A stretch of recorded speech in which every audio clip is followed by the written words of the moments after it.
The cold fluorescent lights of the Manhattan maternity ward hummed softly as Madeline Carter lay weak against the pillows, her breathing still unsteady from the ordeal of delivering 3 tiny lives into the world. Nurses moved gently around her, adjusting blankets, checking monitors, whispering congratulations she barely heard. All she could focus on were the 3 small bracelets, lined neatly on the bassinet. Baby A, Baby B, Baby C, her whole heart wrapped in pink and blue plastic. The door slid open, and for a heartbeat, Madeline thought it was another nurse. But the sharp scent of Grant Sullivan's cologne, expensive, metallic, unmistakable, cut through the room like a blade. He stepped inside without smiling, dressed not like a new father but like a man walking out of a boardroom, his crisp jacket spotless, his tie perfectly knotted. He didn't touch her. He didn't look at the babies. His eyes were cold, impatient, almost irritated. "Grant," she whispered, her throat dry. Are you not going to see them?" He didn't answer. Instead, he set a leather folder on the rolling tray beside her bed. His Montblanc pen clicked sharply, far too loud in the quiet room. "I need you to sign these," he said. "No softness, no hesitation.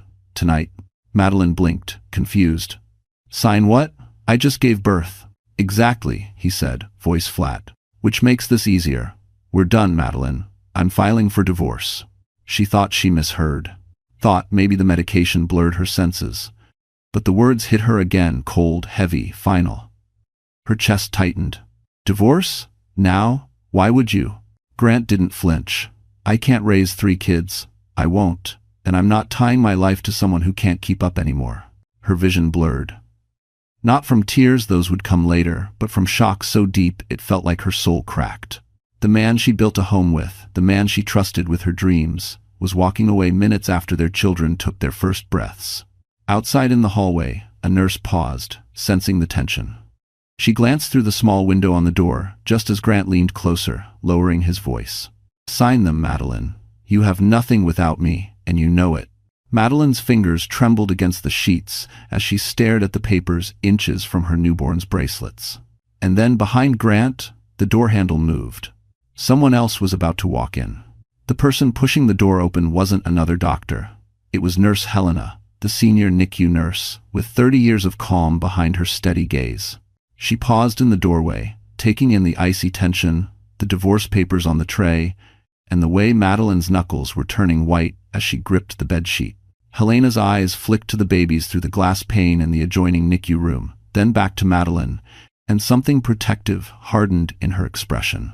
"Mr. Sullivan," she said gently but firmly, "your wife needs rest. The babies are stable, but her vitals aren't. I'll need a few minutes alone with her." Grant straightened, as if she had interrupted an important meeting. "This is private," he snapped. "No," Helena replied, voice low and unshakable. "This is medical. If you ever cinch." Madeline had never been more grateful for a stranger. With a frustrated exhale, Grant rolled his eyes and stepped back. "Fine. 5 minutes." He left the papers on the tray and strode out, his expensive shoes tapping sharply down the hallway. As the door closed, Madeline's breath hitched. She didn't cry, she didn't even have the strength, but her entire body shook. The hurt wasn't just emotional. It was physical, deep, a hollow ache spreading under her ribs. Helena sat beside her, placing a warm hand on her wrist. "Sweetheart," she murmured, "no woman should be handed divorce papers minutes after giving birth." Madeline opened her mouth, but no sound came out. All she could do was stare at the NICU door where nurses were gently tending to her babies. 3 tiny miracles. 3 tiny reasons she thought Grant would soften. Instead, he hardened. "He said I have nothing without him," Madeline whispered finally, her voice cracking. Helena frowned. "People like him say things they think are true. Doesn't make them facts." Madeline's eyes drifted toward the glass, watching the faint rise and fall of her newborn's chests. Small, fragile, fighting to stay warm. Meanwhile, the man who should have been their protector was already planning his exit. A soft knock interrupted them. A young nurse poked her head inward. "Mrs. Carter, they're ready for you in the NICU if you want skin-to-skin time." Madeline's breath steadied a little. "Yes, please." Helena helped her into the wheelchair, moving slowly to avoid the soreness in her abdomen. The hallway was quiet except for the distant beeping of equipment and the muted steps of night shift staff. When they reached the NICU, Madeline's heart clenched. Her babies looked impossibly small, wrapped in soft blankets, surrounded by warm lights and gentle monitors. A nurse carefully placed baby A against her chest. The tiny body relaxed instantly. Madeline exhaled, tears slipping silently down her cheeks. But the moment of peace didn't last. From across the room, through the glass wall, she saw a familiar silhouette, Grant leaning against the hallway window, on his phone. His posture changed, his head tilting, his lips curling into a smile she hadn't seen in months. And then the worst part, he whispered, "I'm here, babe. Just finishing this mess."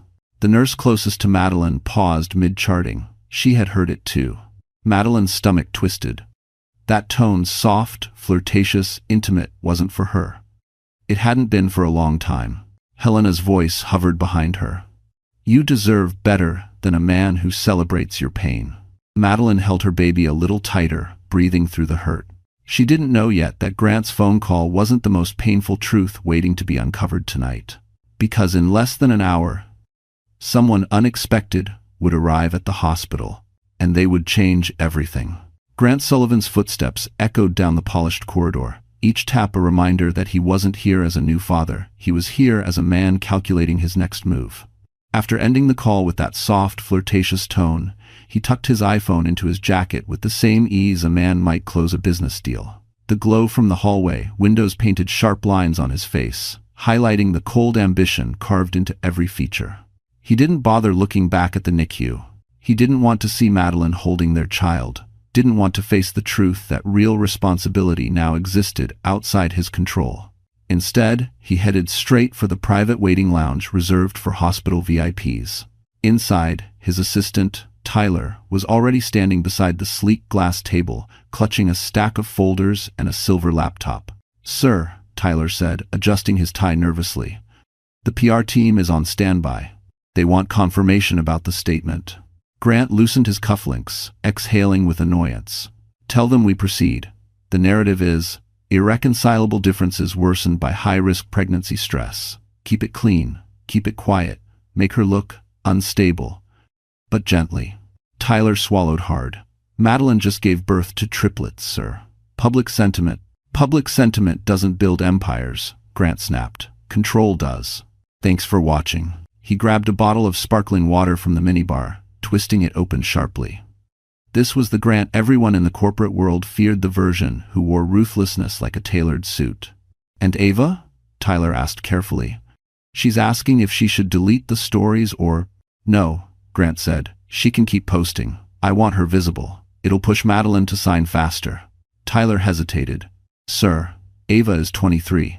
People may assume she looks good on my arm," Grant interrupted coldly. "That's all that matters." He waved Tyler away, signaling the conversation was over. The assistant rushed out, leaving Grant alone under the soft recessed lights. He checked his reflection in the dark window, hair perfect, posture effortless, expression unreadable. This was the image he worshipped. A powerful CEO who made hard decisions without blinking. Never mind that his children were fighting to stabilize just a few rooms away. He didn't believe in fatherhood. He believed in control. Meanwhile, in the NICU, Madeline was holding baby B when a shadow appeared at the door again, not Grant's, but the nurse who had overheard his phone call earlier. She stepped closer, lowering her voice. "Mrs. Carter.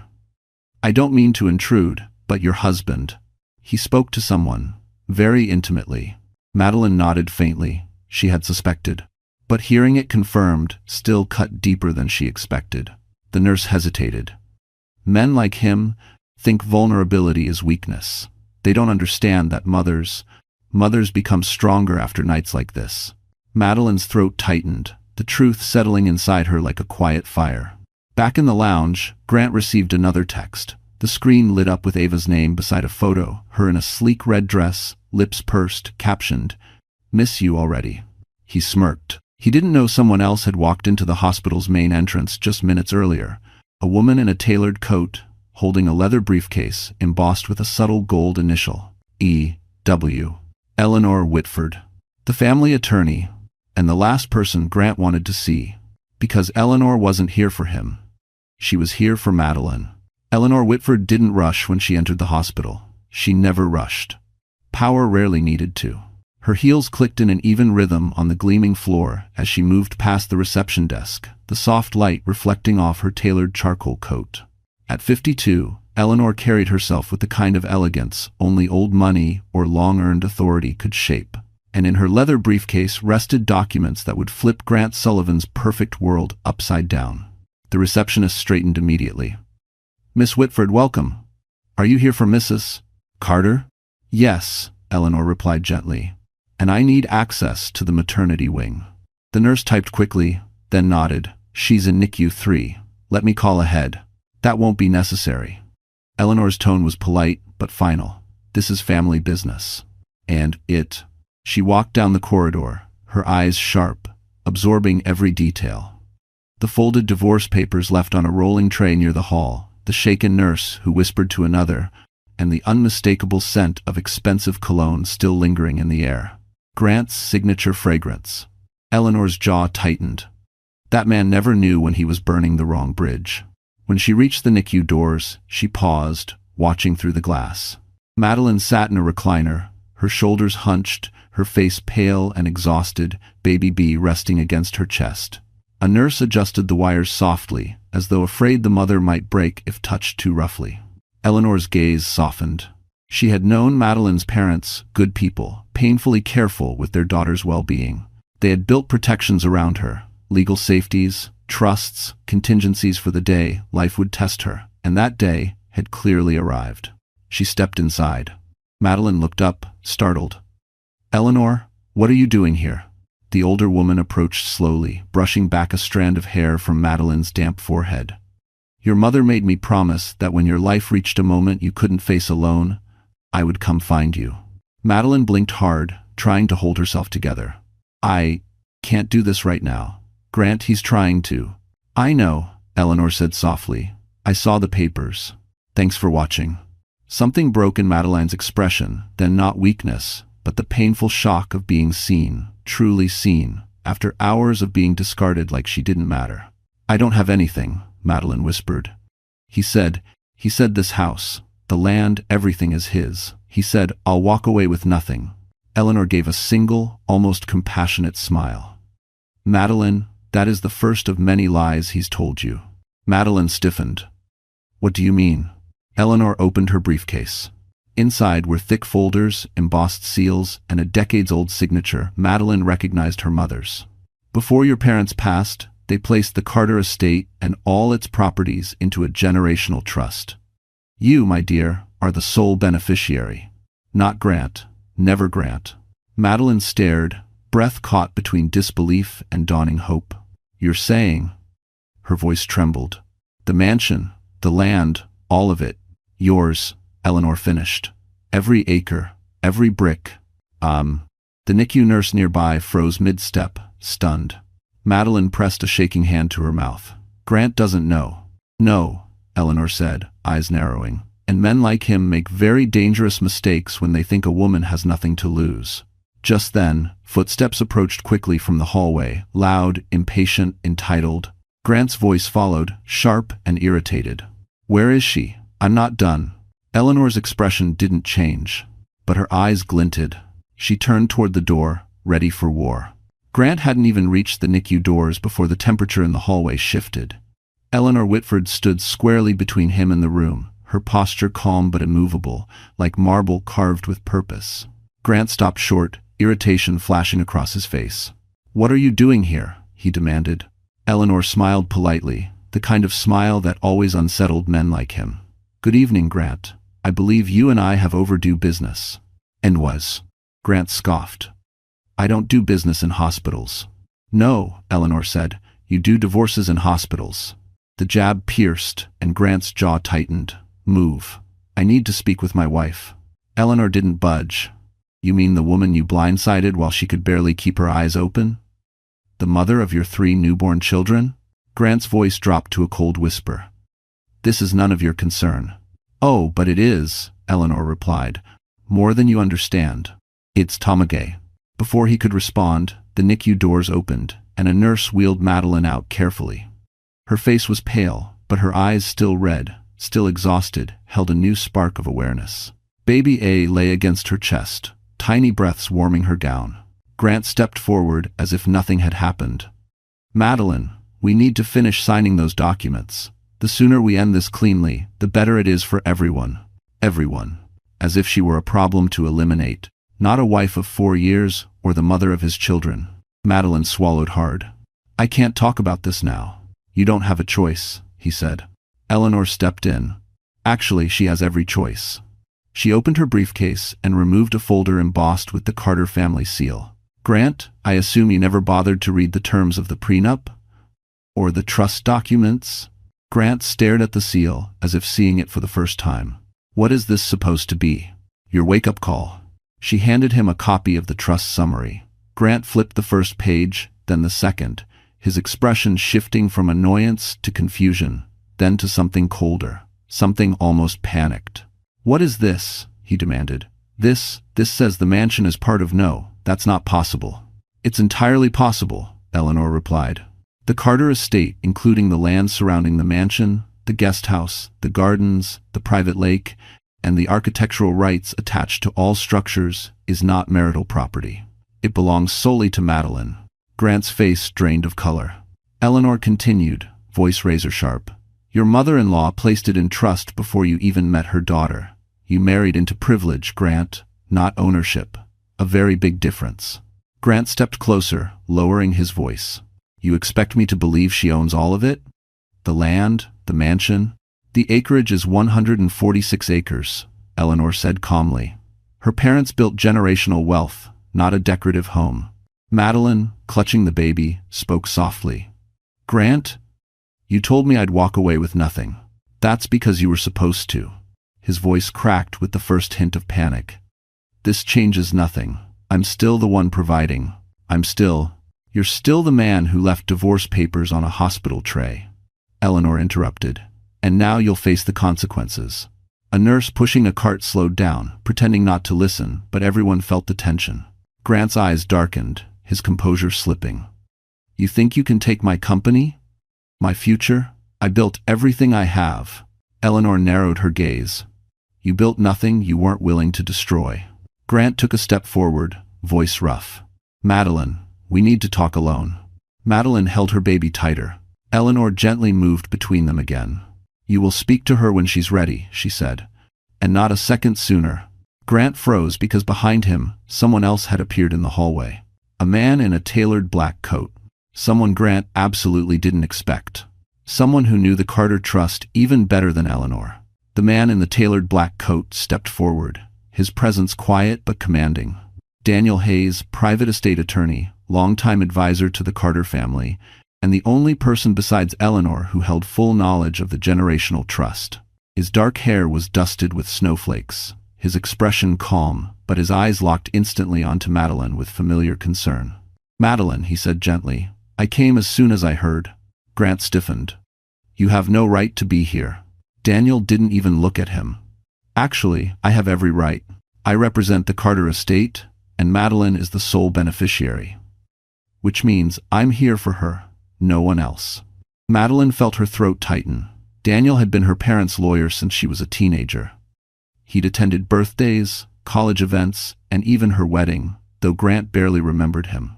Daniel was steady, always patient, and he had a way of speaking that made complicated things feel survivable. But tonight, she could barely hold herself up. Her legs trembled as the nurse wheeled her back toward her room. The adrenaline that kept her upright earlier had vanished, replaced by exhaustion so heavy she felt it in her bones. She looked down at baby A, sleeping against her, then at the 2 empty bassinet tags still clipped inside the NICU. 3 tiny lives. 3 reasons to keep breathing. As they entered her room, the warm lights flickered, the faint hum of machines filling the air. The nurse transferred baby A into a warmer and helped Madeline back into the hospital bed. Her body felt weak, fragile, as if any emotion might shatter her. Daniel stepped closer. "You don't have to say anything yet. Just rest." But resting was impossible. Grant barged in behind them before the door even fully closed. "This is ridiculous," he barked.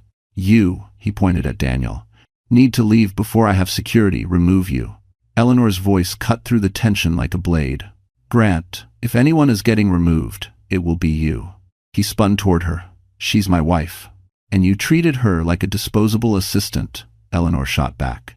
She's still recovering from childbirth. You have no legal or ethical standing to harass her right now. Grant's face reddened. I'm not harassing her.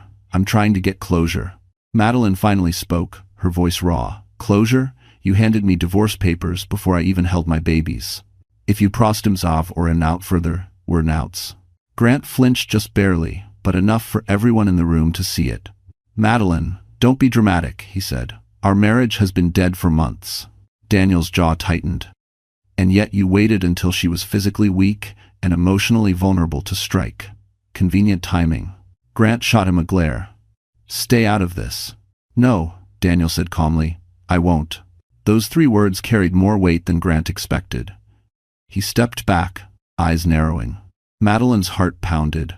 Every sound, every movement felt amplified. Her chest tightened as the weight of everything, birth, betrayal, exhaustion, crashed over her at once. Her breath hitched. Then again. Her vision blurred. Madeline? Eleanor rushed forward. Sweetheart, breathe. Slow, in, out. She couldn't. The nurse immediately checked her vitals. Blood pressure is crashing. She's hyperventilating. She needs space. Daniel rested a hand on the bed rail. Steady, grounding. Madeline, look at me. You're safe. You're not alone. But Grant took a step closer, as if he had any right to comfort her. Maddie, calm down. You're overreacting. Get out, Eleanor snapped. Now, you caused this. Medical staff pushed past them, lowering the bed, adjusting oxygen, calling for additional monitors. Madeline tried to inhale, but everything felt tight, collapsing inward. Panic, fear, shame, all of it surged. A nurse pushed Grant toward the door. Sir, you need to leave. You're making it worse. Too exable. He resisted. I'm her husband. You're not acting like one, Daniel said sharply. Grant froze. Because deep down, he knew it was true. He stepped back, stunned into silence for the first time all night. Then the overhead speaker chimed, Code Pink. The hospital's alert for infant emergencies. And it was coming from the NICU. Something was wrong with one of the triplets. The hallway outside Madeline's room erupted in motion as nurses sprinted toward the NICU. The overhead speaker repeated the words no new mother should ever hear. Code Pink, NICU. Code Pink, NICU. Madeline's heart dropped. Her breath, already thin and shaky, vanished completely. My baby, which one? She whispered, terrified. The nurse at her bedside squeezed her hand gently. We'll find out in a moment. Stay still, Mrs. Carter. We're monitoring you. But staying still felt impossible. Every cell in her body screamed to get up, run, break through every door until she found her child. Her hand trembled as she reached for Daniel, who stepped closer instantly. It's okay, Daniel said softly. We'll get answers. Grant stood frozen by the door, suddenly pale. Panic flickered in his eyes, not the kind born from love or concern, but from the fear of losing control over a situation he thought he could manage. For the first time since he entered the hospital, he looked unsure. A doctor rushed into the room, still wearing gloves. Mrs. Carter, one of the triplets, is having trouble maintaining oxygen levels. We're stabilizing him now. It's common for premature multiples, but we need you to stay calm. Which baby? Madeline begged. Baby C, the doctor answered. He's responding, but we're monitoring closely. Madeline closed her eyes as a wave of relief and fear crashed together. Baby C. Her smallest one, her fighter. She whispered a silent prayer. Daniel leaned closer. They know what they're doing. He's in the best place possible. Grant finally stepped forward, clearing his throat. Is he going to be okay? I mean, you people know what you're doing, right? You people? Eleanor muttered under her breath. She almost rolled her eyes. The doctor nodded politely. We're taking every measure, sir. You can't enter the NICU yet, but you'll be updated. Grant exhaled sharply. Fine, but keep me informed. I have meetings. Eleanor cut him a glare so sharp it could have cracked glass. Not tonight, you don't. Grant ignored her, pulling out his phone, already texting someone. Madeline didn't need to ask who. A few minutes later, when the crisis alarms finally quieted, a soft knock interrupted the tension. The NICU nurse entered, the same one who had witnessed Grant whispering into the phone earlier. She looked troubled. Mrs. Carter? she said quietly. "There's something you should know. When baby C's oxygen levels dropped, we checked the visitation log. Someone tried to enter the NICU earlier without authorization." Madeline frowned. "Who?" The nurse hesitated. "A young woman, blonde, expensive red coat, said she was family." Eleanor's eyebrows lifted. "Family?" The nurse nodded. "She claimed she was here to see Mr. Sullivan." Security escorted her out. Madeline froze. Grant stiffened. Daniel's eyes sharpened. "Ava?" The nurse swallowed. She said she needed to tell him something urgent. Grant stepped forward defensively. "This is ridiculous. Ava wouldn't." "She shouldn't be here at all," Eleanor snapped. "It's a maternity ward." The nurse continued, voice tense. She seemed upset, agitated. She tried to follow one of the pediatric attendants into the NICU hallway. If security hadn't intervened, she might have gotten closer. Madeline's stomach knotted. "Closer? To my babies?" "She never touched them," the nurse assured quickly, "but unauthorized access is taken seriously, especially tonight." Grant ran a hand through his hair, suddenly sweating. She misunderstood. She was just trying to do what? Daniel demanded. "Deliver congratulations? In the middle of the night? At a locked NICU?" Grant clenched his jaw. Eleanor stepped forward, her voice dangerously calm. "Madeline, this isn't just about infidelity anymore. It's about safety. Your parents put protections in place for a reason. And tonight proved why." Madeline tried to steady her breath. One hand pressed over her aching chest. Her whole world felt like it was tilting, her child in distress, her husband's lies unraveling, and now his mistress appearing in the one place she never should have been. The nurse hesitated. "One more moment." "There's something else," she added softly. "Ava said she wouldn't leave until she spoke to Mr. Sullivan. She said she had news. And Mastery is not 23. Grant's face drained of color. Daniel's eyes narrowed. Eleanor folded her arms, expression cutting. Madeline stared at her husband, her voice trembling. "Grant, what news?" Grant opened his mouth. But he never got the chance to answer. Security entered the room, asking to speak with him. 2 uniformed security officers stepped into the room, their expressions firm but courteous.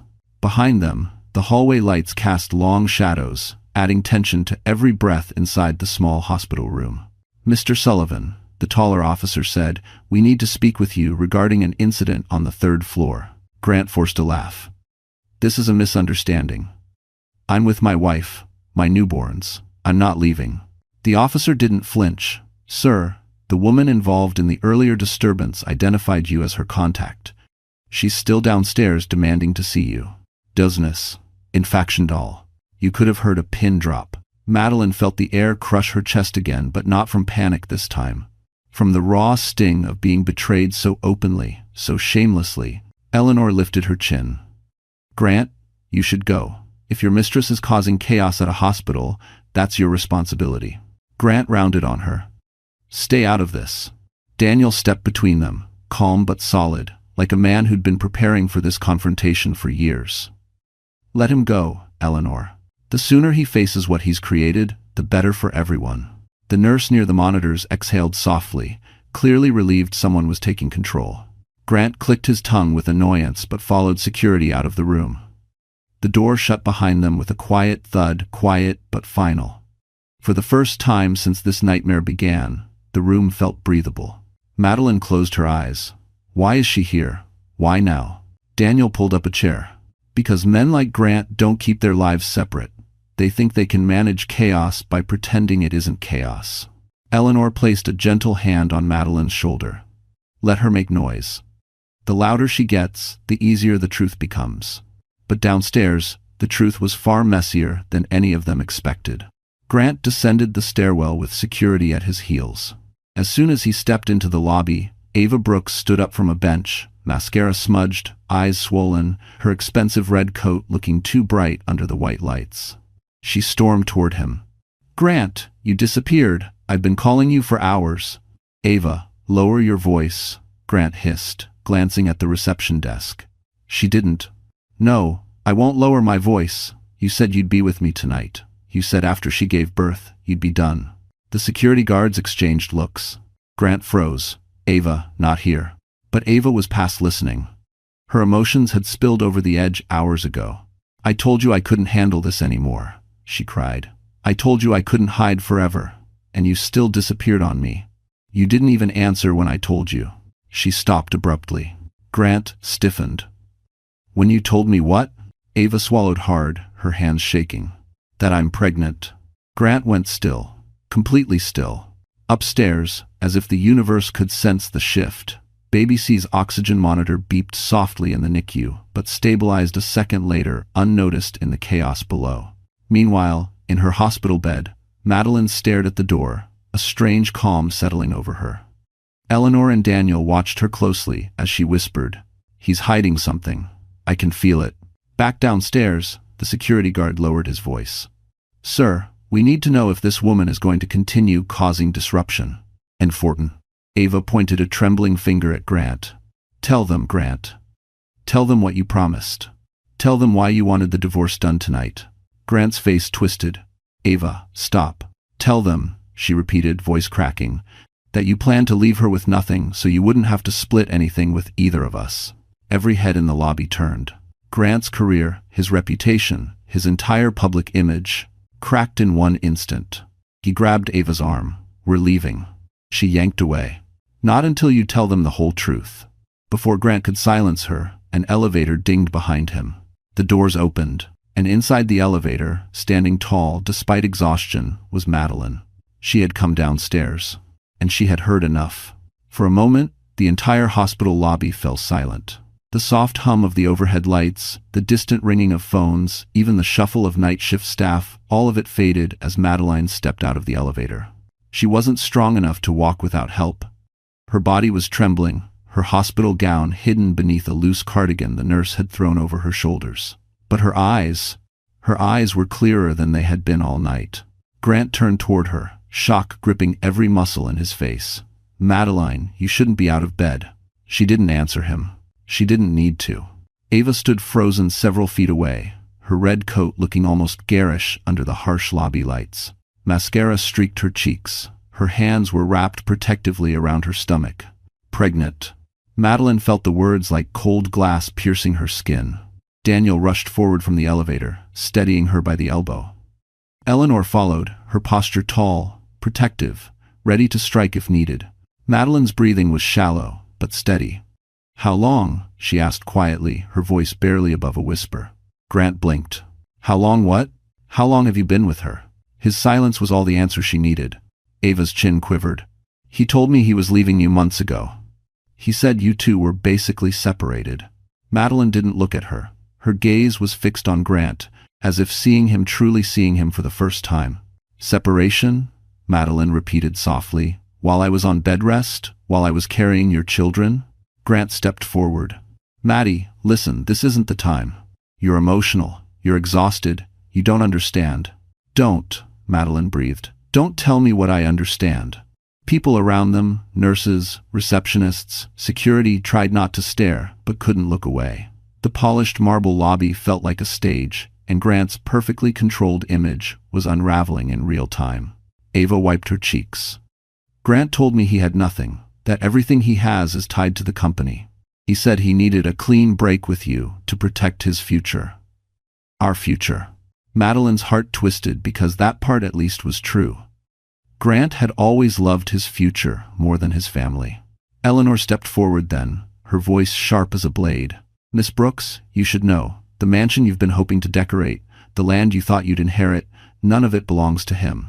It never did." Ava frowned. "What are you talking about?" Grant's eyes flashed panic, the first real crack in his polished armor. "Eleanor, stay out of..." She cut him off. "Your lover here built fantasies based on assets he doesn't control. Assets that legally belong to Madeline." Ava's gaze whipped toward Grant. "What? You said you told me..." "I told you what you needed to hear," Grant snapped. "We'll deal with the trust later." Daniel let out a cold laugh. "There is no later." Grant turned on him. "And who the hell do you think you are?" Daniel stepped forward, unflinching. "I'm the attorney who manages the trust your wife owns. The trust you tried to manipulate without understanding a single clause inside it." Gasps echoed softly through the lobby. Ava staggered backward. "You used me." "I didn't, Ava. You need to calm down," Grant muttered. Calm down, she screamed. I jeopardized my job for you. I changed my whole life for you. And now you're telling me everything you promised was a lie? Grant reached for her, but she jerked her hand away, as if his touch burned.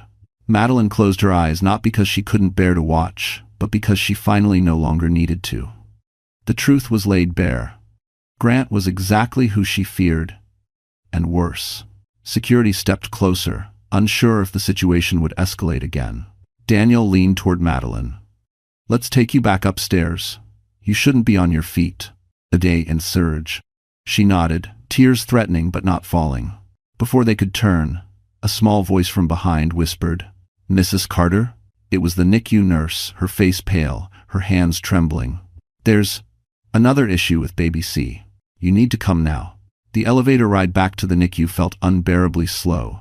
Every second dragged like wet sand. Madeline clutched the railing with trembling fingers, her knees weak, her heart beating in panicked, uneven bursts.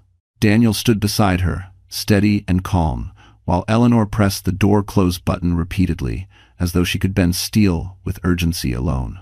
When the elevator doors opened, the hallway outside the NICU radiated cold fluorescent light. A doctor waited there. Dr. Abrams, the neonatologist with the soft voice and sharp eyes. Tonight, though, his face looked heavier. Mrs. Carter, he said gently, baby C had another drop in oxygen saturation. We were able to stabilize him, but he needs close monitoring. Madeline's breath shook. Is he in pain? No, Dr. Abrams reassured, but he is struggling a bit more than his siblings. It can happen with preemies. His lungs just need time. Time? The word felt both comforting and terrifying.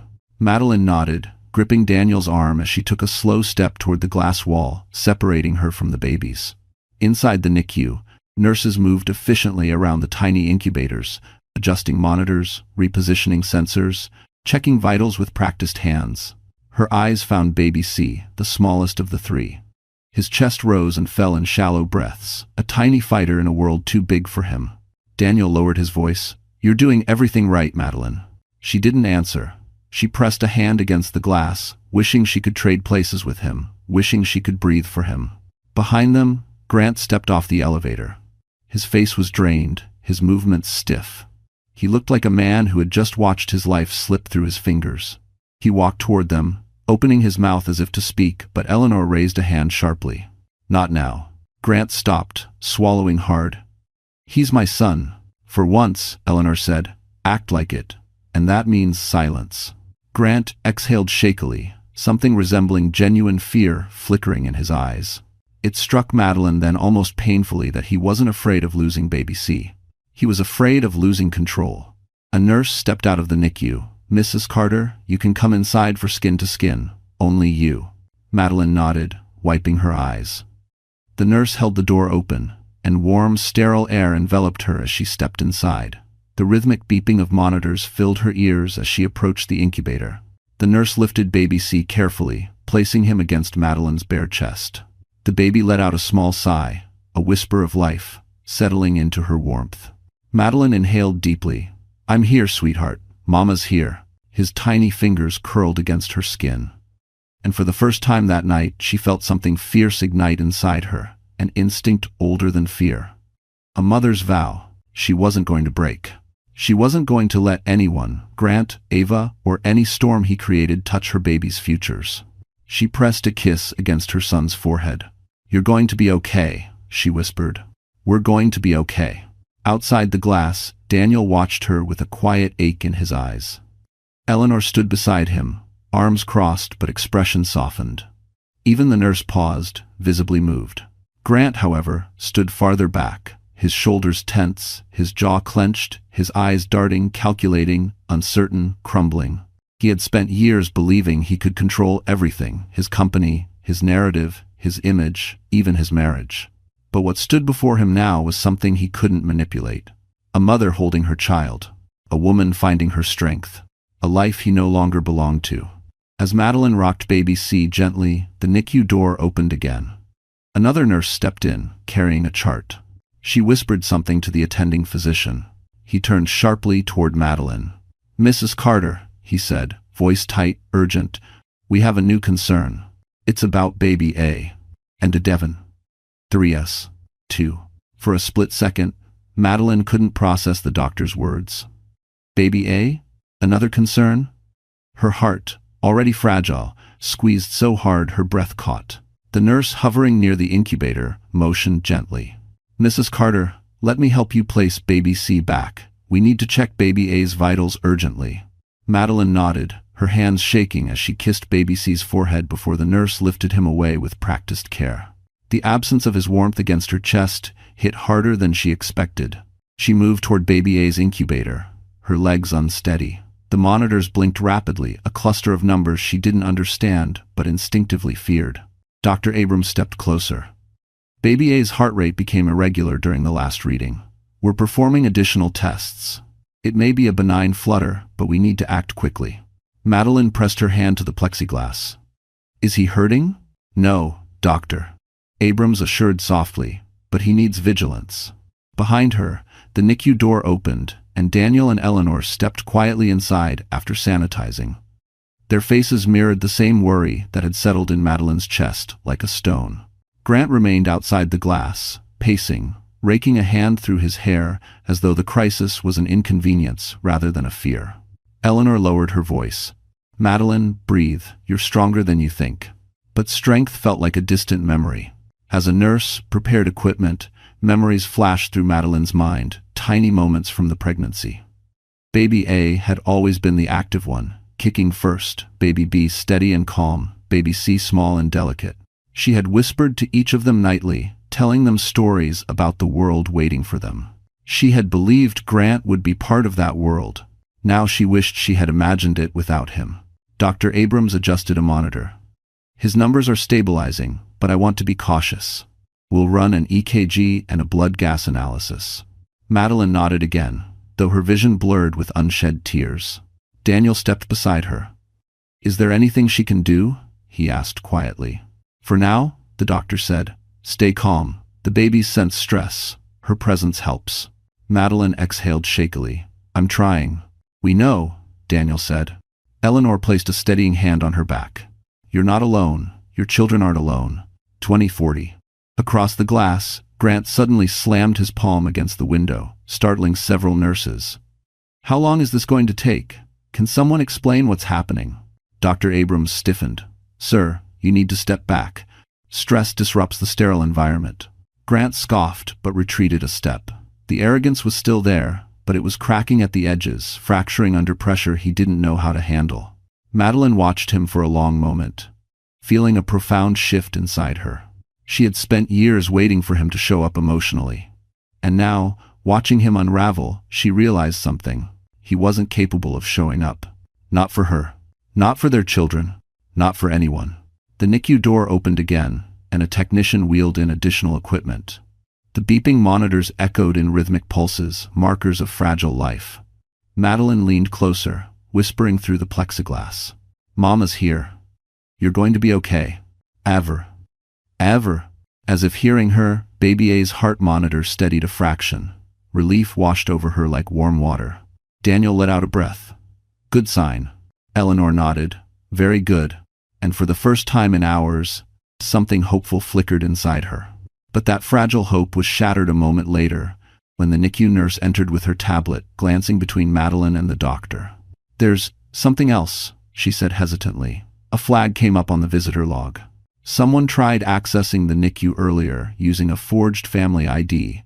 Dr. Abrams frowned. Another unauthorized attempt? The nurse nodded slowly, and her next words turned the room cold. The forged ID. It was made using Mr. Sullivan's credentials. Madeline gasped. Eleanor froze. Daniel's expression darkened. Grant's chaos wasn't over, it was just beginning. For a moment, the room felt frozen. The nurse's words hung in the air like icy fog. A forged entry badge. Made using Grant Sullivan's credentials. Used by someone trying to get into the NICU. Madeline felt her stomach twist. Why would someone do that? Why would they use his ID? No one answered immediately. Daniel's voice came first, calm, but edged with steel. Because whoever forged it believed Grant had the authority. And the access. Eleanor's eyes sharpened. And because Grant has been reckless with the people he lets into his life. She didn't say Ava's name. She didn't need to. Madeline closed her eyes, steadying herself. She had held her babies inside her body for months, shielding them from the world. Now, the world Grant's world felt like the greatest threat. The NICU nurse stepped closer. "Mrs. Carter, the babies are stable for now. Dr. Abrams suggested something that might help them, and you." "Help me?" Madeline whispered. "Skin to skin for all three," the nurse said. "A bonding moment. It might help regulate their vitals." And he suggested something else. "A naming moment." Madeline blinked. "Naming? It's symbolic," the nurse replied softly. "Rituals can help mothers reclaim emotional grounding, and it helps the babies hear your voice as their mother." Madeline exhaled shakily. Daniel nodded. "It's a beautiful idea." Eleanor smiled gently. "Your parents would have loved that." Madeline's chest tightened. Her parents, people Grant never deserved to be connected to. People whose legacy he tried to piggyback on without ever understanding the weight of it. The nurses dimmed the lights and moved carefully, bringing the three tiny babies closer. Baby C was still the smallest, Baby A was stabilizing, and Baby B looked strong and steady. They placed the infants in warmed blankets across Madeline's lap as she sat in a recliner. The room softened around her. Every beeping machine faded into background rhythm. She looked down at her children, three fragile, perfect lives. Baby A stirred first. "I'll name you Aiden," she whispered, "because it means little fire, and you're already fighting." Baby B blinked slowly, as if hearing her.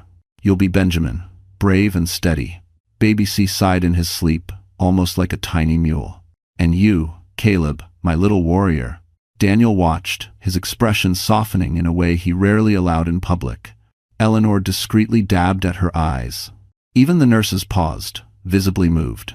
It was a quiet moment, a sacred one, a moment where Madeline reclaimed something. Grant tried to steal her identity as a mother, as a woman with roots deeper than his ambition. And then, a sharp buzz broke the silence. The NICU phone rang. The attending nurse answered, her expression tightening. She turned toward Madeline. "That was hospital security," she said. "The forged badge attempt wasn't random. The person used Mr. Sullivan's ID, and they tried to access your baby's incubators directly." Madeline's breath stopped. Grant, still outside the glass, heard it too. His face went blank. Eleanor stepped forward. "Who was it?" The nurse swallowed. "Security detained the suspect after reviewing the footage." A silence heavier than fear settled over the room. Madeline gripped the blankets around her babies. "Tell me." The nurse hesitated, then spoke. "It was the same woman from earlier. The one in the red coat. Ava Brooks." Grant stumbled a step back, genuinely rattled. Madeline felt her pulse pound, but her voice stayed steady. What was she trying to do? The nurse exchanged a grim look with Dr. Abrams, who had just re-entered the room. She claimed, the doctor said carefully, that she needed access because of her connection to Mr. Sullivan. Madeline frowned. "Her connection?" Dr. Abrams nodded. "She told security she should be allowed in because she was family." 1P. Grant froze. Eleanor's hand curled into a fist. Daniel stepped forward, voice low. "What did she say exactly?" The doctor looked at them with grave reluctance. "She said she needed access to the Carter triplets," he answered, "because she is carrying the next Sullivan heir." Madeline felt the room tilt. And then Grant spoke the words that shattered what little was left. For a long moment, the room didn't move. Not the nurses, not the monitors, not even the air. It was as if every breath in the NICU froze in place, waiting for the final blow. Grant swallowed, his throat clicking audibly in the silence. When he spoke, it wasn't with anger, or panic, or excuses. It was worse. It was resignation. "Madeline, it's true." The words cracked through her chest like a splitting branch. Her fingers tightened around the blankets covering the triplets. Aiden stirred. Benjamin whimpered. Caleb shifted weakly, sensing tension as infants often do. Eleanor took a sharp step forward. "Grant, for God's sake." But Grant continued, eyes locked on the floor instead of her. "She's pregnant, and I've known for weeks." Madeline didn't cry. She couldn't. It was like her body had run out of tears, run out of reactions, run out of space to hold any more pain. She felt hollow. A quiet, dangerous hollow. The kind that comes right before something inside a person breaks or transforms. Daniel's jaw clenched. And that gives her the right to try to sneak into a NICU? To forge identification? To get near premature babies? Grant winced. I didn't tell her to do that. She acted on her own. Oh, how convenient, Eleanor hissed. Your mistress risking the safety of newborns, yet somehow you're clean as a whistle? Madeline finally lifted her gaze to him. Why? She whispered. He blinked. What? Why did you give her access to your credentials? Why did she think she belonged here? Her voice trembled, but not with fear, with clarity. And why did she believe she should see my children? Grant stepped closer, but Daniel moved protectively in front of Madeline without hesitation. Grant stopped. I didn't give her anything, he insisted. She must have found my badge. She goes through my stuff sometimes. That, Eleanor snapped, is not the defense you think it is. Thanks for watching. The Dending. A nurse approached gingerly. Mrs. Carter, we can relocate you to a private room if this is too distressing. Madeline shook her head slowly. No, I'm not leaving my children. Her voice had changed, steadier, colder. A softness had vanished from it. A softness she'd given Grant for years, softening whenever he hurt her, softening whenever he dismissed her, softening because she believed marriage meant patience. Not anymore. She looked at the doctor. Are my babies stable for the moment? Dr. Abrams nodded. Yes, their vitals are improving with your presence. Good, she whispered. Then I can focus. She turned fully to Grant then, her expression calm in a way that made even Eleanor straighten. You came here tonight, she said quietly, to end our marriage. But what you really ended was the last piece of respect I had for you. Grant shifted. Madeline. No, she cut in, voice soft but sharp enough to slice through the cold room. You don't get to speak over me anymore. Daniel stood taller. Eleanor lifted her chin. Even the NICU nurse stepped back respectfully, recognizing the moment unfolding. You betrayed me while I carried your children, Madeline continued. You lied to me while I was fighting to keep them alive. And you handed credentials to a woman who put them at risk. That wasn't my intention. But it was the outcome, she said. And outcomes matter, especially when children are involved. Does everyone. Grant's composure finally cracked.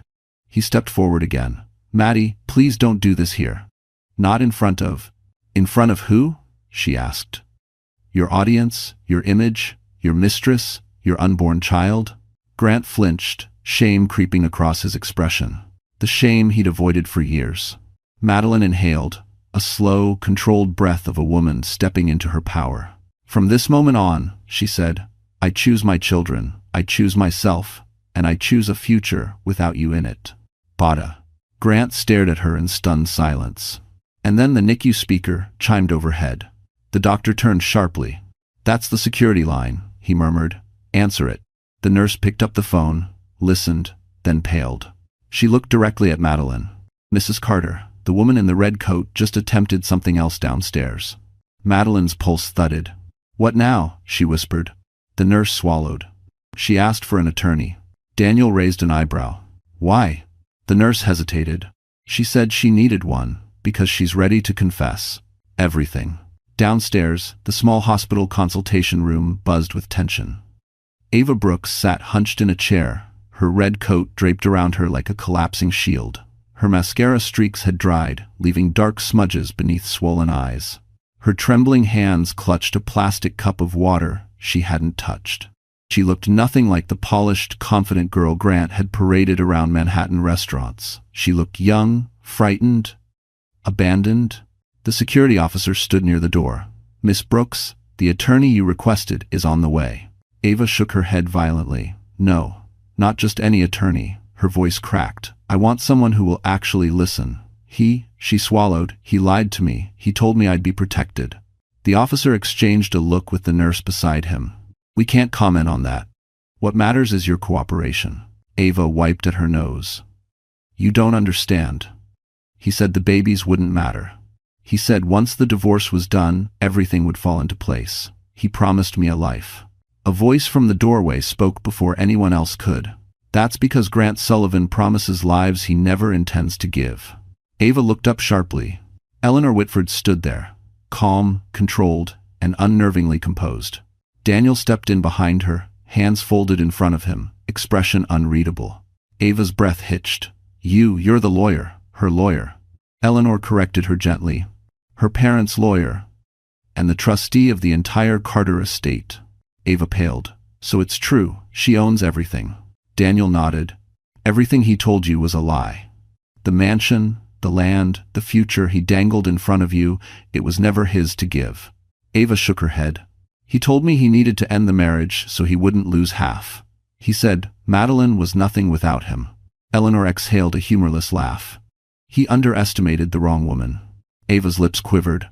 I wasn't trying to hurt the babies, I swear. I was confused. He ignored my calls. He told me to stay hidden, then he disappeared for days. Daniel's voice softened, but stayed firm. Why did you use his badge, Ava? Ava sank deeper into the chair. Because I panicked. I was scared he'd changed his mind about me. I needed to talk to him. And then when I heard the babies were born early, I thought, maybe he'd want me to be there. She covered her face with her hands. I didn't know it was wrong. I wasn't thinking. Eleanor's tone sharpened. You forged identification for access to newborns. You approached a locked NICU. That's not confusion, Ava. That's danger. Tears spilled over Ava's fingers. He said everything would be okay once the divorce was signed. That he'd settle things with her and then come back to me. That we'd raise our baby together. Daniel exchanged a glance with Eleanor. Both saw it, the desperation of someone who'd been manipulated by the same man who had tried to dismantle Madeline's life. Tell us what you want now, Daniel said quietly. Ava looked up, eyes hollow. I want the truth on record. I want my child protected, and I want him held accountable. Eleanor stepped closer. Then start talking. Ava nodded shakily. Grant told me to get rid of anything that could tie him to me before the divorce. Messages, photos, transfers. He said his company couldn't take another scandal. Daniel's jaw tightened. Another? Ava nodded. I'm not the first. I'm just the one who got pregnant. Eleanor's breath caught. And, Ava whispered, voice barely audible, he made me sign something. A confidentiality agreement he drafted himself. I didn't understand it, but he said if I didn't sign it, he'd leave me. And one. Daniel inhaled sharply. Do you still have it? Ava nodded slowly. In my bag. Eleanor motioned to the security guard. We'll need to collect that.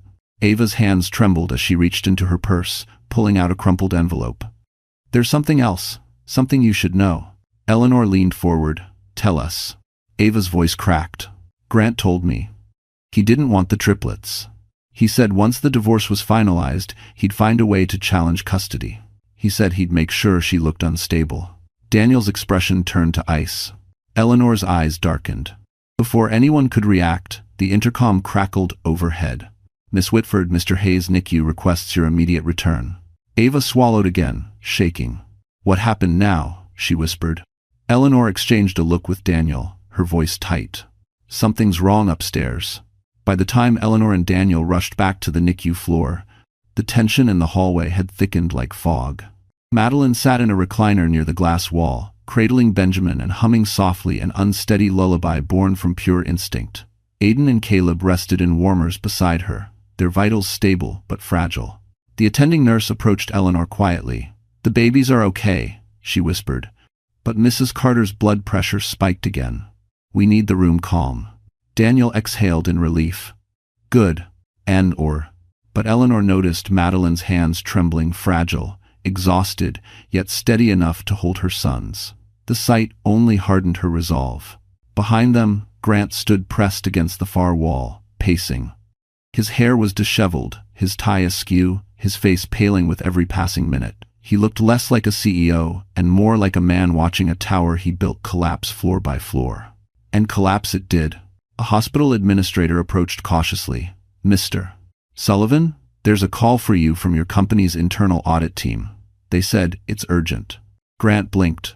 Audit team? What audit team? It's nearly midnight. They said you'll want to hear it. Grant snatched the phone and stepped into a corner. Eleanor folded her arms. Let's see how long he keeps pretending he has control. Daniel nodded.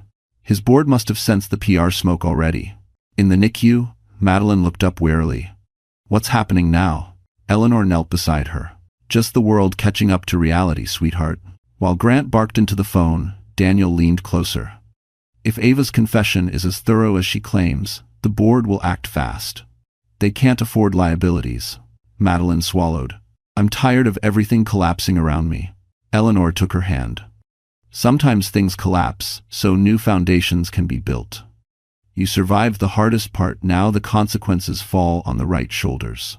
There the balance. Grant's voice suddenly rose, sharp and desperate. That's not possible. Check the transfers again. Those funds were pre-approved. Daniel's eyes darkened. There it is. A nurse looked over, startled. What's happening to him? Eleanor answered softly. His empire is cracking. Grant slammed the phone against his palm. No, this is a mistake. He turned toward them, his face a twisted blend of fear and fury. Did you know about this? Did your precious trust trigger this? Daniel stepped forward. Your audit issues aren't because of the trust. They're because of you. Grant advanced, jaw clenched. You think you know everything? You think you're the hero in this story? No, Daniel replied calmly. But you're definitely the villain. Grant lunged, but a security guard intercepted, grabbing his arm firmly. Sir, you need to keep your distance. Get off me, Grant roared. This is all her fault. She turned the company against me. Madeline's voice, though soft, cut through the chaos. You did that all by yourself.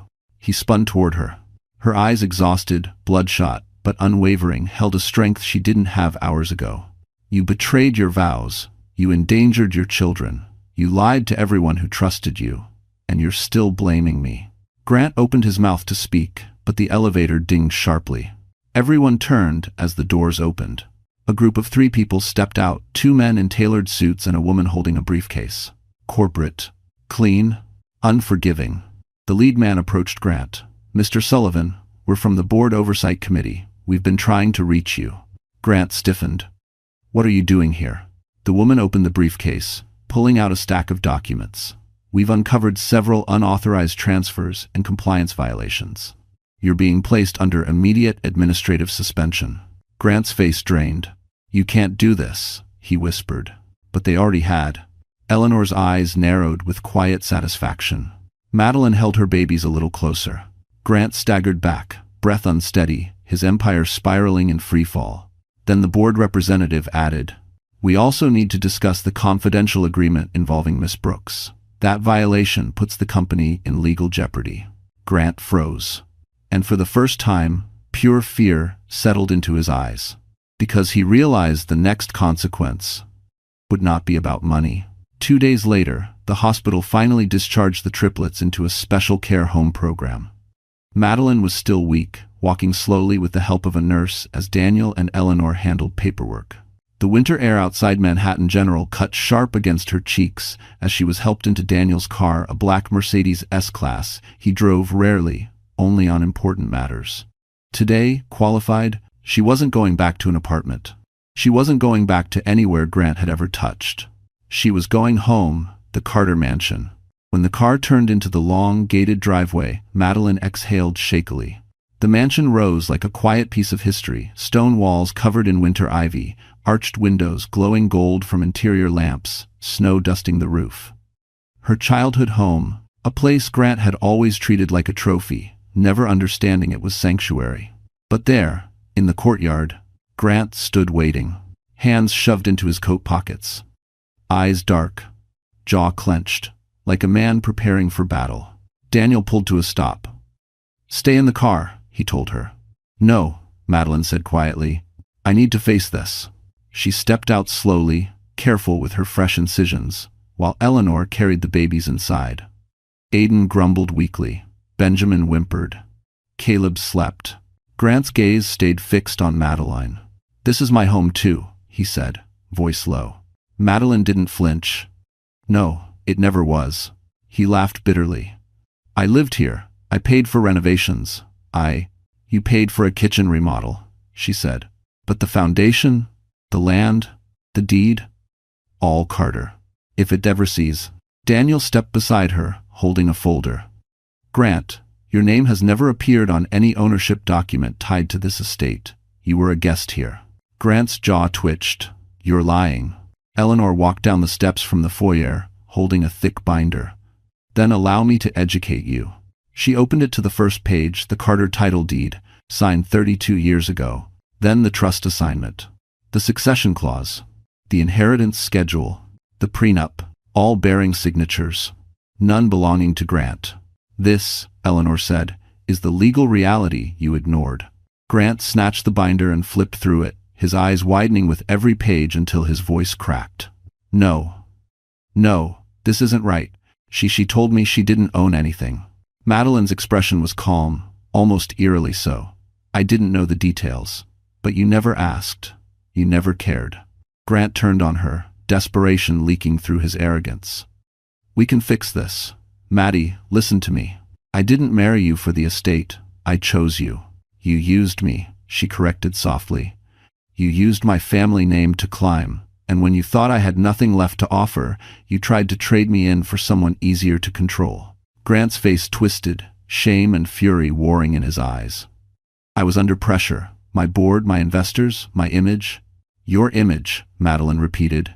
That's all you ever loved. Grant stepped closer, lowering his voice. Think about our children. If you have not go, she met his stare head on. I am. Something in him snapped. He grabbed her wrist. Daniel lunged forward immediately. Let go of her. Grant didn't release. She's my wife. She's your legal equal, Eleanor snapped. And this estate is hers. Touching her on Carter property without consent? That's trespassing with aggravated circumstances. Grant froze. Eleanor continued, voice low and lethal. You need to leave. Right now. 18. Grant looked around wildly mansion behind him, consequences closing in, the life he built slipping like sand through his fists. You can't just erase me, he whispered. Madeline inhaled slowly. I'm not erasing you, Grant. You did that yourself. Daniel stepped forward, holding a legal notice. By the way, this is a temporary restraining order. Effective immediately. You're barred from this estate and from contacting Madeline until further review. Grant staggered back, eyes wide. No, you can't. Madeline, please. But then, a black SUV turned into the driveway. Corporate-styled. Heavy, unmarked. Grant's face blanched. Daniel exhaled. I was wondering when they'd arrive. Madeline frowned. Who is it? Eleanor's lips tightened. The federal compliance team, she said. Grant's knees almost buckled. They weren't here for Madeline. They were here for him. The SUV doors swung open with a weighty finality. 3 federal compliance officers stepped out, wearing dark coats and purposeful expressions. Their presence alone shifted the air. Snow crunched under their polished shoes as they moved toward the courtyard. Grant instinctively backed away. No, this can't be happening. The lead officer lifted a badge. Mr. Grant Sullivan? Grant didn't answer, his throat had locked. This is regarding multiple irregularities flagged during your company's annual compliance review, the officer continued. We've been trying to reach you for 72 hours. Grant's jaw worked open and closed. That's a misunderstanding. My team is handling it. Your team, the officer said evenly, has turned over evidence suggesting otherwise. Grant stared blankly. Daniel folded his hands behind his back, calm and observant.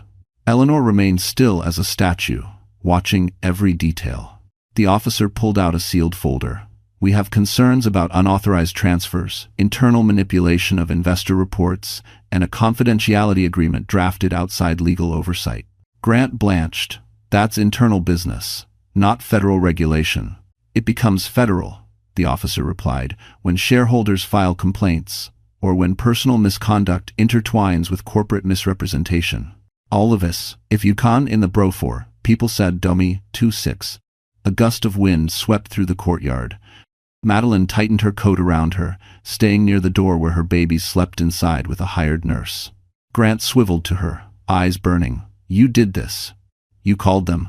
Madeline shook her head gently. No, Grant. You did this to yourself. Actions have consequences. Her voice was soft, but it struck like a hammer. The officer stepped forward. Mr. Sullivan, we are placing you under temporary detainment for questioning. You may contact legal counsel. Grant staggered back as 2 officers moved to flank him. You can't. I have rights. I'm a CEO. You were, Daniel corrected quietly. As of last night, your board stripped you of executive authority. Grant's eyes darted frantically.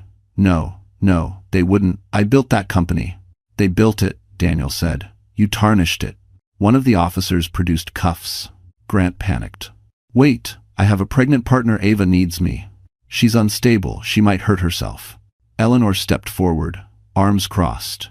Then perhaps you shouldn't have left her alone in that consultation room while your world burned. Grant's voice cracked. Madeline, please help me. You know I'm not a bad person. Madeline looked at him for a long moment. This was the man she once loved. The man she defended to her parents. The man she trusted with her future. But trust had an expiration date. I hope, she whispered, you learn who you really are. Grant's face crumpled, not from remorse, but from fear of losing everything. The officers moved in. Metal clicked. Grant Sullivan, the man who once strutted down Park Avenue believing he could bend the world to his image, was led toward the SUV with his hands restrained. But just before he was placed inside, he twisted his head toward Madeline. This isn't over, he snarled. Daniel stepped protectively between them. Yes, Grant, it is. The officers guided him into the vehicle. Snow fell heavier. The courtyard turned quiet. Inside the mansion, the babies stirred softly as the hired nurse rocked them near the fireplace. Warmth filled the air, gentle, safe, untouched by the chaos outside. Madeline stood at the threshold, watching the SUV roll down the driveway. Not triumph, not revenge. Just closure. Eleanor touched her arm. He can't hurt you anymore. Madeline nodded slowly. I know. Beaver him. And enivrum after his word. Daniel added quietly, now you can rebuild. She exhaled deeply, as if releasing years of weight she'd never put down. But as the SUV disappeared through the gates, a second car, a sleek black sedan, turned in. Daniel frowned. We're not expecting anyone. The sedan rolled to a stop. A man in a navy coat stepped out, holding an envelope. He wasn't corporate. He wasn't federal. He wasn't family. Madeline's heart skipped. The man lifted his gaze, scanning until he found her. Mrs. Carter? I'm here on behalf of your late parents' estate. There's something they left for you, something urgent. The man in the navy coat approached slowly across the snowy courtyard, his polished shoes leaving crisp footprints behind him. Madeline instinctively held the doorframe for support, still healing, still exhausted, but steady enough to face whatever this was. He bowed his head respectfully. My name is Charles Whitmore. I'm with Whitmore and Pierce, your parents' estate attorneys. It is ominous. Eleanor stiffened. I know that firm. They only handle high-level legacy cases. Charles nodded. Correct. And one of those legacies belongs to Mrs. Carter. Madeline's pulse quickened. My parents left something else? Something I didn't know about? He offered her the sealed envelope, thick, ivory paper, embossed with the Carter family crest, a symbol she hadn't seen since she was a teenager. This was to be delivered only after the birth of your first child, Charles said gently. And only once your parents' trustee, he glanced at Eleanor, confirmed your safety. Eleanor inhaled sharply. Your parents planned this far ahead? They planned for everything, Charles replied softly. They were careful people.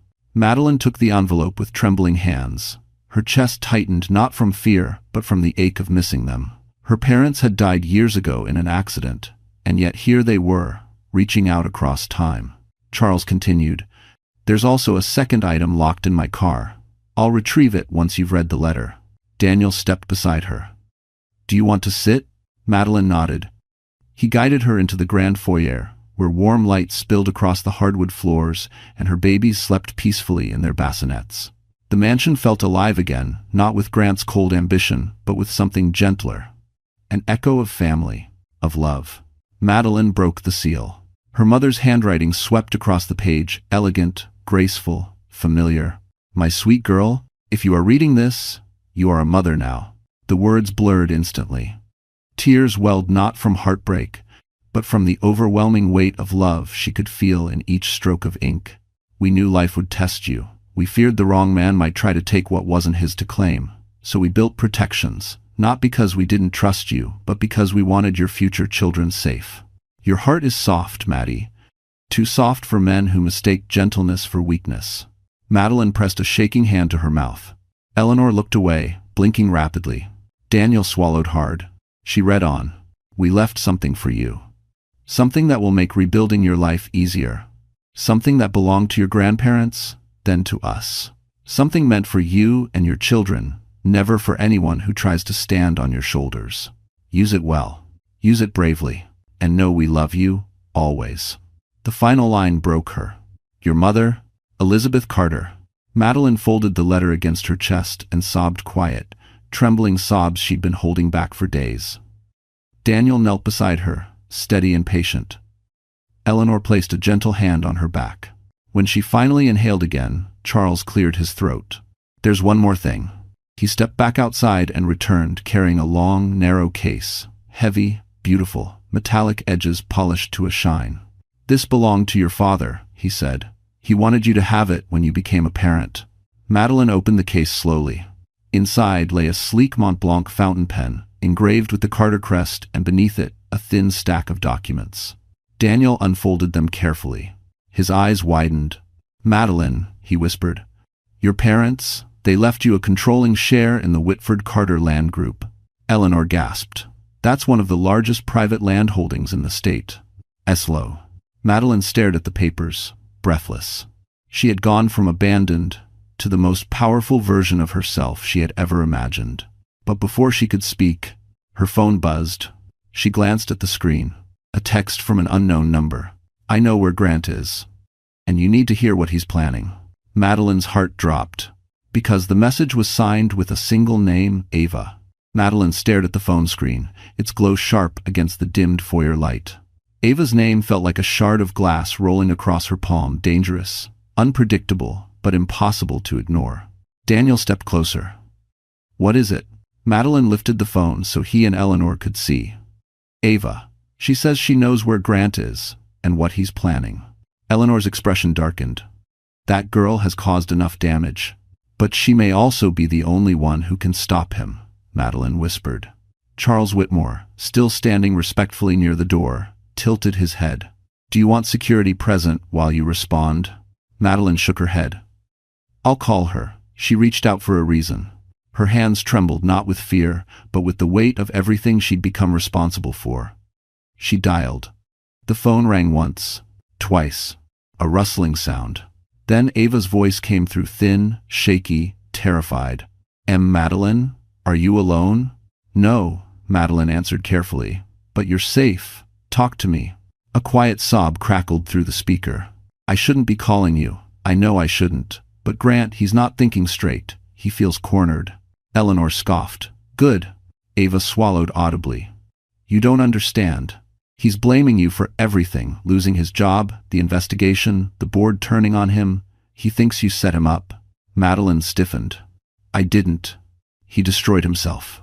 "I know," Ava whispered, "but he doesn't see it that way. He said he had one move left." Daniel stepped closer.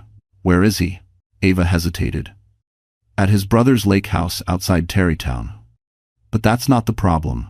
"What is?" Madeline pressed. Ava inhaled shakily. "He took documents from his office before the board suspended him. Real ones. Files with signatures, transfers, projections, things that make him look innocent." Daniel's eye narrowed. "He's going to fabricate a defense." "No," Ava said brokenly. "He's going to frame someone." Silence fell. Even the babies seemed to sense the stillness. "Frame who?" Eleanor asked sharply. Ava's voice cracked. "You, Madeline. He's convinced the only way to save himself is to prove you orchestrated the investigation, that you leaked confidential documents, that you tried to sabotage his company out of revenge." Madeline felt her breath catch painfully. "That's insanity." "He's not rational," Ava whispered. "He's angry, desperate. He said he'd ruin you before you ruined him." End quote. Daniel's jaw clenched. "He's done enough." Ava's voice broke again. "That's why I'm calling. Because I realized something. He doesn't love me. He never did. He just used me. And when things went bad, he left me to handle everything alone." Madeline's tone softened. "Ava, I'm sorry." Ava sobbed harder. "I didn't want to hurt your babies. I really didn't. I was confused. Lost. I didn't know who to trust." Eleanor's voice cooled, but wasn't unkind. "You made dangerous choices. But calling us tonight, that matters." Ava sniffled. "I want to help you. I'll give you everything, my messages with him, the documents he made me sign, his plans. I can testify. Daniel straightened. That would dismantle his defense. Ava whispered. I know. Then her voice trembled with fear. But he's on the edge. And if he thinks you're coming after him, he'll do something reckless. Madeline's heart thudded. Ava, what did he say exactly? Ava lowered her voice to a terrified whisper. He said he's not losing everything, and if he has to destroy the Carter name to save himself. She choked on a breath. He will. Madeline felt cold wash over her. Daniel reached for her shoulder. We'll protect you, Ava whispered, one last sentence, one that froze everyone in the room. He said he's coming back to the mansion tonight. Madeline's breath stopped. Eleanor's eyes widened. Daniel immediately stepped toward the door. From the other end of the line, Ava's voice trembled. Madeline, lock every door. He's already on his way. Snow fell heavier as night settled around the Carter mansion. The long windows glowed warmly against the storm outside, but inside the great halls, tension pulsed like a second heartbeat. Daniel locked the final door while Eleanor contacted private security. Madeline stood in the foyer, her babies sleeping peacefully upstairs under a nanny's watch. Grant was coming, but this time, she wasn't the trembling woman in a hospital bed. She wasn't the wife begging for answers. She wasn't the woman holding back tears for a man who didn't deserve them. She was the Carter heiress. She was a mother. She was the one with everything to protect. The front gates creaked. A car engine roared, then slammed to a stop. Grant stumbled out of the driver's seat, coat flapping wildly in the freezing wind. Rage twisted his expression, the kind born from a lifetime of entitlement finally denied. He marched toward the front steps. Daniel stepped forward. That's far enough. Grant shoved him aside. I'm speaking to my wife. Madeline moved into view, calm as winter air. I'm not your wife anymore. He froze, thrown off balance by her steadiness. We're not done. Yes, she said softly, we are. T41, and Dafrescence. Grant pointed a trembling finger at her. You think this house, this legacy makes you better than me?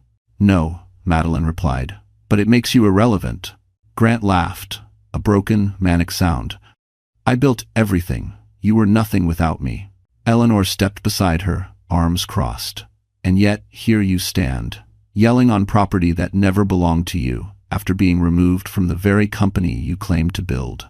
Grant's breathing turned ragged. I know what you're doing, trying to take my kids from me. Madeline's voice remained calm. You abandoned them the minute they entered this world. Grant lunged, but Daniel intercepted, gripping his arm firmly. You lay one finger on her, and you'll see consequences far worse than suspension. Grant jerked free. You think the law is on your side? A new voice answered from the doorway. It is. Everyone turned. 2 uniformed officers and a legal marshal stood at the entrance. The marshal lifted a folder. Mr. Sullivan, we have a court order based on new testimony and evidence provided by Miss Ava Brooks. Grant's face went ashen. She confessed, the marshal continued, everything, including the forged documents, your attempt to tamper with secured hospital areas, and your intent to falsify corporate records. Grant shook his head frantically. She lied to save herself. Her statements are supported by timestamps, text messages, and internal logs. The marshal replied, Sir, you are being taken into custody pending further charges. Grant backed away, desperate, unhinged. Madeline, please, don't let them take me. Think of the babies. Madeline stepped forward. For the last time, she looked at the man she once thought she'd spend her life with. You should have thought of them, she whispered, before you betrayed them. Grant reached for her. But the officers were faster. They pulled him back, cuffed his wrists, and escorted him down the steps toward the waiting vehicle. Snow swirled around him, muffling his angry shouts until the car doors slammed shut. Silence settled. Real, peaceful silence. Daniel exhaled. It's over. Eleanor placed a hand on Madeline's shoulder. You protected your family. Your parents would be proud. Madeline's throat tightened. I hope so. Daniel looked at her gently. What happens now? Madeline lifted her gaze toward the grand staircase, where her 3 newborn sons slept safely in their nursery. Now, she said softly, I build a life they'll never have to recover from. She stepped into the warm light of the mansion, not as a woman surviving heartbreak, but as a woman stepping into her own legacy. Behind her, the great doors of the Carter estate closed with a quiet, final certainty. And for the first time in a long time, she was free. And just like that, our story comes to a close. You're still here with me, right? If you've made it all the way to this moment, then something in this journey touched your heart in a way only real stories can. And maybe, just maybe, it reminded you of something important about your own strength. Life will test us, sometimes with people we trusted, sometimes with storms we never saw coming. But as Marcus Aurelius once wrote, the impediment to action advances action. What stands in the way becomes the way. Madeline's pain didn't end her, it shaped her. It brought her back to herself. And that's something each of us can carry. The truth that we are stronger than the moments that try to break us. If this story made you feel something, anger, hope, healing, or even just a quiet moment of reflection, then don't leave silently. Show some love, hit the like button, share this video with someone who needs strength today, and subscribe so you won't miss the stories that remind us who we can become. You matter more than you think. And your story, just like Madeline's, is still being written.